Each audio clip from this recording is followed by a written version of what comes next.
आप सुन रहे हैं देश के सबसे विश्वसनीय और पेंशन भोगियों को समर्पित MK मार्वल को। मैं हूं आपका दोस्त और होस्ट। और आज की ये शाम एक नई आशा, एक नई उम्मीद और एक नए इतिहास की गवाह बनने को तैयार है। ये सिर्फ खबर नहीं, ये उन लाखों वरिष्ठ नागरिकों के लिए एक संदेश है जिन्होंने अपना पूरा जीवन इस राष्ट्र की सेवा में समर्पित कर दिया। ये उन आंखों के लिए एक दिलासा है जो दशकों से एक सम्मानजनक पेंशन की प्रतीक्षा में थक चुकी हैं। हां, आप सही समझे। आज हम बात कर रहे हैं उस बहुप्रतीक्षित 7,500 रुपये की न्यूनतम पेंशन की, जिसके लिए हमारे पेंशन भोगी भाई बहनों ने एक लंबा और अथक संघर्ष किया है। इस लड़ाई में आज एक बहुत बद्धा और निर्णायक मोद्धाच आ गया है। हाल ही में हुई केंद्रीय न्यासी board, central board of trustees यानी CBT की महाबैठक ने कुछ ऐसे फैसले लिए हैं और कुछ ऐसी चर्चाओं को जन्म दिया है जो आने वाले कल की तस्वीर को पूरी तरह बदल सकती हैं। आज की इस खास पेशकश में हम आपको उस बैठक के अंदर की हर छोटी बड्ढी जानकारी से रूबरू कराएंगे। हम परत दर परत खोलेंगे कि माननीय श्रम मंत्री डॉ. मनसुख मांडविया की अध्यक्षता में हुई इस बैठक में क्या क्या हुआ, किन मुद्दों पर मुहर लगी, किन पर गहन चिंतन हुआ और सबसे महत्वपूर्ण सवाल, आपकी पेंशन को लेकर क्या ठोस बातचीत हुई। ये सिर्फ एक न्यूज़ रिपोर्ट नहीं, ये हमारे पेंशनरों के अधिकारों के लिए चलाया जा रहा एक मीडिया महाअभियान है। और इस अभियान की असली ताकत आप हैं, हमारे जागरूक दर्शक। इसलिए आपसे विनम्र निवेदन है कि इस आवाज को कमजोर न पर DDHने दें। अभी इसी वक्त चैनल को सब्सक्राइब करें, इस वीडियो को लाइक करें और इसे हर उस व्यक्ति तक पहुंचाइए जिसके लिए ये KH मायने रखती है। आपका एक शेयर किसी के बुढ़ापे का सहारा बन सकता है। तो चलिए शुरू करते हैं आज की सबसे बड़ी और विस्तृत पड़ताल। नई दिल्ली का विज्ञान भवन, एक ऐतिहासिक चिंतन शिविर तारीख गवाह है उस ऐतिहासिक दिन की जब देश के श्रम और रोजगार के भविष्य को दिशा देने वाली सर्वोच्च संस्था कर्मचारी भविष्य निधि संगठन, एम्प्लॉयज प्रोविडेंट फंड ऑर्गेनाइजेशन यानी EPFO के केंद्रीय न्यासी बोर्ड CBT की बैठक का आयोजन हुआ। नई दिल्ली के प्रतिष्ठित विज्ञान भवन में आयोजित ये कोई साधारण बैठक नहीं थी, बल्कि ये एक 2 दिवसीय चिंतन शिविर था। इसका उद्देश्य केवल एजेंडे पर टिक मार्क करना नहीं था, बल्कि देश के करोड़ों श्रमिकों और 72 लाख से अधिक पेंशनरों के जीवन को बेहतर बनाने के लिए ठोस और दूरगामी समाधान खोजना था। इस महामंच की अध्यक्षता कर रहे थे भारत सरकार के यशस्वी केंद्रीय श्रम और रोजगार तथा युवा मामले एवं खेल मंत्री माननीय डॉ. मनसुख मांडविया जी। उनके नेतृत्व में भविष्य की नीतियों पर मंथन करने के लिए वहां मौजूद थीं केंद्रीय श्रम और रोजगार तथा सूक्ष्म, लघु एवं मध्यम उद्यम राज्य मंत्री सुश्री शोभा करंदलाजे जी, जो बोर्ड की उपाध्यक्ष भी हैं। साथ ही श्रम और रोजगार सचिव सुश्री सुमिता डावर जी और केंद्रीय भविष्य निधि आयुक्त श्री रमेश कृष्णमूर्ति जी जैसे शीर्ष अधिकारी भी इस गहन विचार विमर्श का हिस्सा थे। इस बैठक में केवल सरकारी अधिकारी ही नहीं, बल्कि कर्मचारियों और नियोक्ताओं के प्रतिनिधि भी शामिल थे, जो इसे एक सच्चा त्रिपक्षीय संवाद का मंच बनाता है। जैसा कि श्रम मंत्रालय के एक वरिष्ठ अधिकारी ने अपने संबोधन में स्पष्ट किया, माननीय मंत्री जी का दृष्टिकोण बिल्कुल साफ है। अब बैठकें कुछ घंटों की औपचारिकता नहीं होंगी, अब महत्वपूर्ण विषयों पर गहन चिंतन होगा ताकि EPFO और ESIC जैसे संगठन जमीनी स्तर पर बदलाव ला सकें। इसी दूरदर्शी दृष्टिकोण के साथ इस 2 दिवसीय चिंतन शिविर में उन सभी मुद्दों पर बात हुई जो सीधे तौर पर आपके जीवन से जुड़े हैं। EPFO सदस्यों के लिए खुशखबरी, बढ़ी हुई ब्याज दर। इस बैठक से जो पहली और सबसे ठोस खुशखबरी निकलकर सामने आई है, वह देश के 6 करोड़ से भी ज्यादा EPFO सदस्यों के चेहरे पर मुस्कान लाने वाली है। केंद्रीय न्यासी बोर्ड ने सर्वसम्मति से वित्त वर्ष 2024-25 के लिए EPF जमा पर 8.25% 8.25% की वार्षिक ब्याज दर की सिफारिश की है।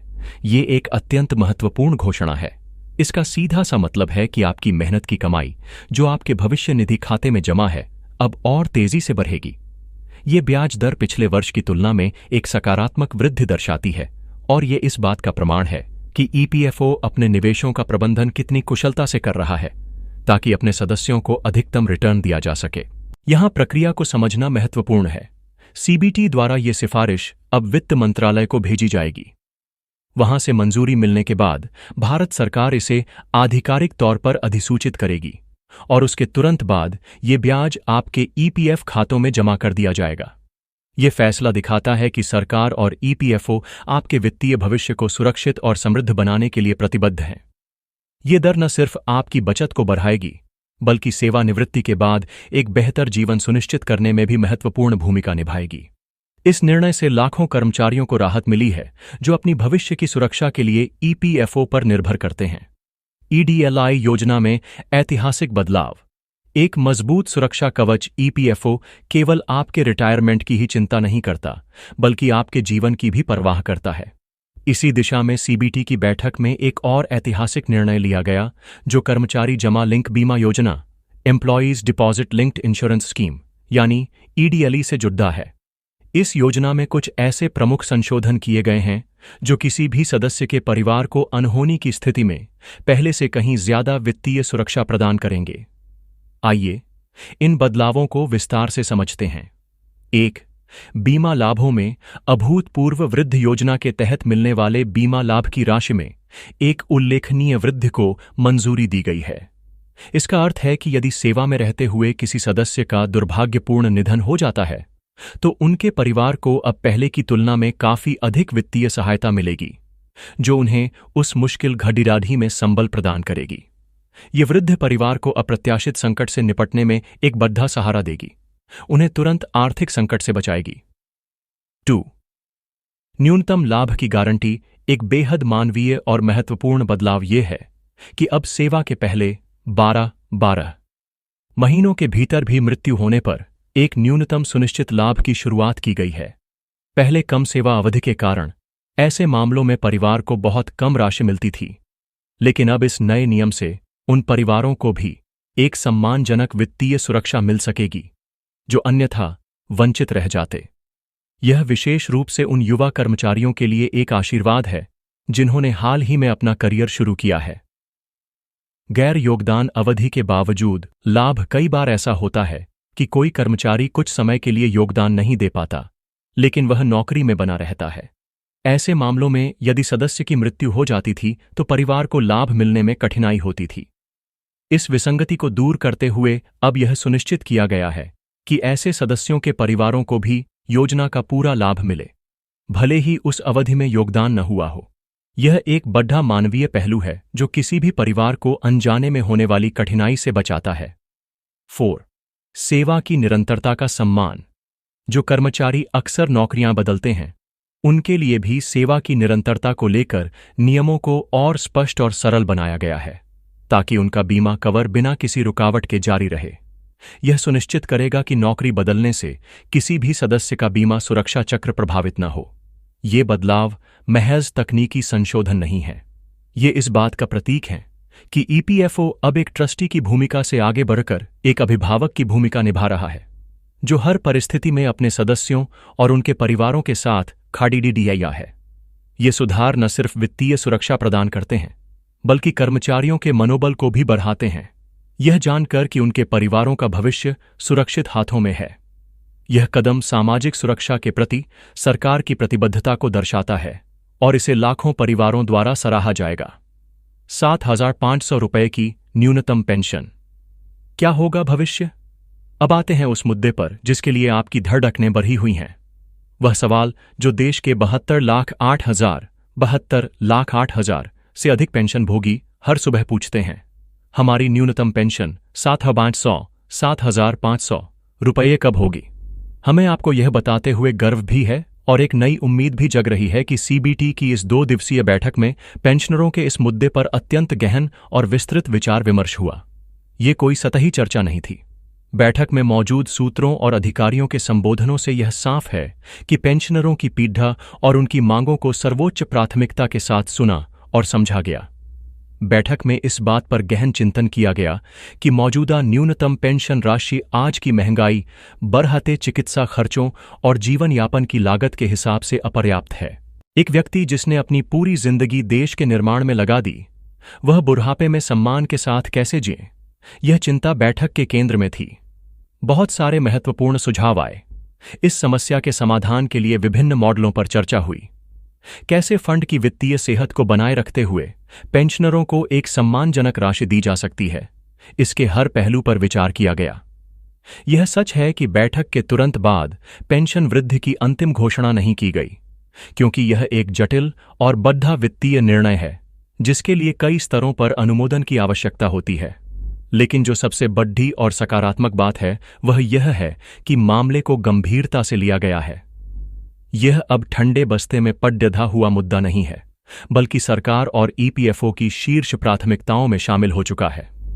बैठक में हुआ यह गहन विचार विमर्श इस बात का संकेत है कि समाधान की दिशा में मजबूती से कदम बढ़ा दिए गए हैं। यह उस लंबी सुरंग के अंत में दिखने वाली रोशनी की तरह है जिसका आप सभी को बेसब्री से इंतजार था। हम इस पर अपनी पैनी नजर बनाए हुए हैं और जैसे ही कोई ठोस घोषणा होगी सबसे पहले आप तक पहुंचाएंगे। यह एक महत्वपूर्ण कदम है जो लाखों पेंशन भोगियों को आशा देता है कि उनके वर्षों के संघर्ष का फल जल्द ही मिलेगा। यह दर्शाता है कि सरकार और ईपीएफओ अपने सबसे वफादार सदस्यों की जरूरतों के प्रति संवेदनशील हैं।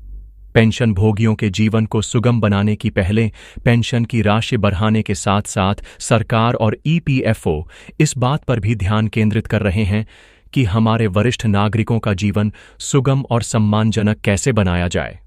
इस बैठक में इस दिशा में भी कई महत्वपूर्ण चर्चाएं हुईं। 1. जीवन प्रमाण पत्र की सुगमता। हर साल जीवन प्रमाण पत्र जमा करने के लिए बैंकों और दफ्तरों की लंबी लाइनों में लगने की पीड़ा अब खत्म होने वाली है।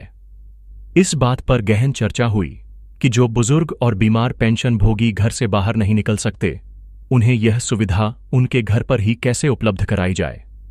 डोर स्टेप वेरिफिकेशन की व्यवस्था को और मजबूत और सार्वभौमिक बनाने पर जोर दिया गया है। यह पहल विशेष रूप से उन लोगों के लिए एक राहत है जो गतिशीलता संबंधी समस्याओं या स्वास्थ्य समस्याओं का सामना करते हैं। यह डिजिटल युग में वृद्धों के लिए जीवन को आसान बनाने की दिशा में एक बड़ा कदम है। 2. प्रयास। पहल का विस्तार।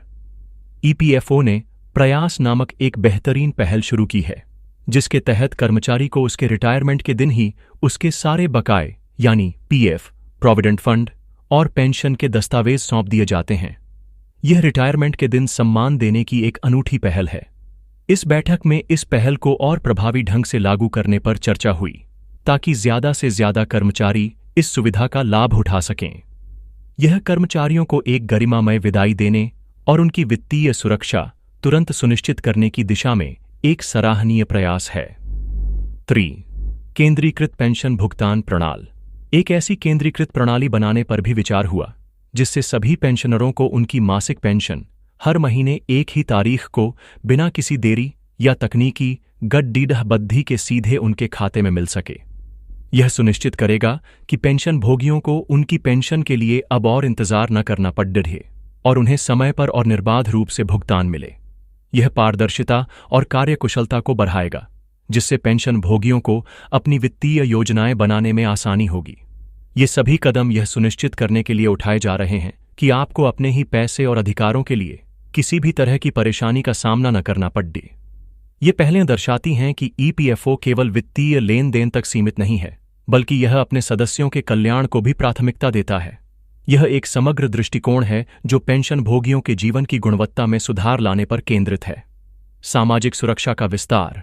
हर कामगार तक लाभ। यह बैठक केवल मौजूदा सदस्यों और पेंशनरों तक ही सीमित नहीं थी। इसमें एक बड़े विजन पर भी चर्चा हुई। भारत के हर कामगार तक सामाजिक सुरक्षा का लाभ कैसे पहुंचाया जाए।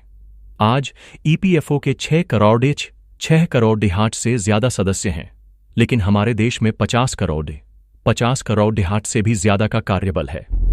इस विशाल अंतर को कैसे पाटा जाए?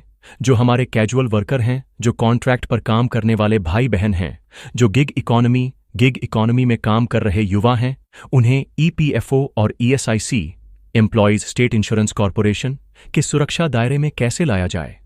इस पर गहन चिंतन हुआ। सरकार का लक्ष्य स्पष्ट है।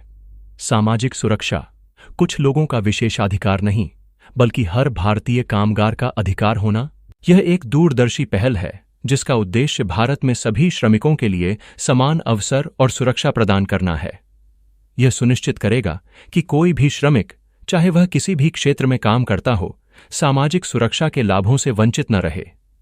यह देश के समावेशी विकास के लिए एक महत्वपूर्ण कदम है। महाबैठक का सार, एक नई उम्मीद की किरण। तो कुल मिलाकर इस महाबैठक का सार क्या है? सार यह है कि उम्मीद की एक नई और मजबूत किरण जगी है। 8.25%, 8.25% की ब्याज दर की सिफारिश एक ठोस और तत्काल लाभ है जो आपकी मेहनत की कमाई को और तेज गति से बढ़ाएगी। इडली योजना में हुए बदलाव आपके परिवार के लिए एक बद्धा सुरक्षा कवच है जो अनहोनी की स्थिति में उन्हें वित्तीय संबल प्रदान करेगा। और सबसे महत्वपूर्ण, 7,500 रुपये की न्यूनतम पेंशन की आपकी मांग अब केवल एक मांग नहीं बल्कि सीबीटी की बैठक का एक प्रमुख एजेंडा बन चुकी है जिस पर गहन मंथन शुरू हो गया है। यह लड़ाई अभी खत्म नहीं हुई है, लेकिन हम निश्चित रूप से एक निर्णायक मोर्चे पर पहुंच चुके हैं। हमारा यह चैनल, आपका अपना चैनल, इस मुहिम को तब तक जारी रखेगा जब तक आपको आपका हैच्यू नहीं मिल जाता। हम सरकार और ईपीएफओ के हर कदम पर नजर रखेंगे, हर घोषणा का विश्लेषण करेंगे और हर जानकारी सबसे पहले और सबसे सटीक तरीके से आप तक पहुंचाएंगे। लेकिन इस महाअभियान में हमें आपके साथ की जरूरत है। आपके मन में कोई सवाल है, कोई सुझाव है? नीचे कमेंट बॉक्स में हमें लिखकर बताइए। हम हर कमेंट को पढ़ते हैं और आपके सवालों का जवाब देने का प्रयास करेंगे। आपकी राय हमारे लिए अमूल्य है क्योंकि यह हमारी आवाज को और मजबूत बनाती है। अंत में बस इतना ही कहूंगा कि धैर्य रखें, लेकिन अपनी आवाज को बुलंद रखें। जैसा कि कहा गया है, कोशिश करने वालों की कभी हार नहीं होती और बिना कुछ किए जय जयकार नहीं होती। हम और आप मिलकर कोशिश कर रहे हैं और हमें विश्वास है कि जीत हमारी ही होगी। इस वीडियो को हर पेंशन भोगी, हर कर्मचारी तक पहुंचाने की जिम्मेदारी अब आपकी है। चैनल को सब्सक्राइब करना न भूलें ताकि आप हमारी अगली महत्वपूर्ण वीडियो से चूक न जाएं। जुड़े रहने के लिए आपका बहुत बहुत धन्यवाद। जय हिंद, जय भारत।